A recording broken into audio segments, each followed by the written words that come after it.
Press club అనేది ప్రజాస్వామ్య వేదిక అని చెప్పాలి. ఎవరికి ఎలాంటి కష్టం వచ్చినా ఇక్కడికి వచ్చి వాళ్ళు ప్రెస్ మీట్లు పెడతారు. జర్నలిస్టులు మామూలుగా ఉంటారు. ఆ జర్నలిస్టులు వివిధ పేపర్ల నుంచి, ఛానల్స్ నుంచి మొత్తం చాలామంది జర్నలిస్టులు వస్తారు. ఇక్కడికి వస్తే వాళ్ళ కష్టం తీరుతుంది అనే ఒక వేదికగా పగలంతా ఉంటుంది.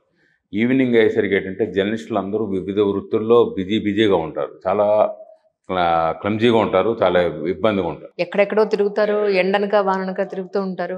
తిరుగుతున్న జర్నలిస్టులు సాయంత్రం ఇక్కడికి వచ్చేసరికి రిక్రియేషన్ కొద్దిగా రిలాక్స్ అవుతారు అనమాట. ఎందుకంటే ఇప్పుడు నలుగురు ఐదుగురు కలిసి మాట్లాడుకునేటప్పుడు ఉండే రిలాక్సేషన్ ఇంకెక్కడ ఉండదన్నమాట. ఆ రిలాక్సేషన్ ఇక్కడికి వస్తారు, చక్కగా ఈవినింగ్ కూర్చుంటారు, స్నాక్స్ గట్రా తింటుంటారు. అన్ని ఏర్పాట్లు ఇక్కడ ఉంటాయి. మంచి డిస్కషన్, ఈరోజు ఏం జరిగింది, రేపేం జరుగుతుంది, గతంలోనే ఏం జరిగింది, ఇవన్నీ రకరకాల డిస్కషన్. జూనియర్లు ఉంటారు, సీనియర్లు ఉంటారు.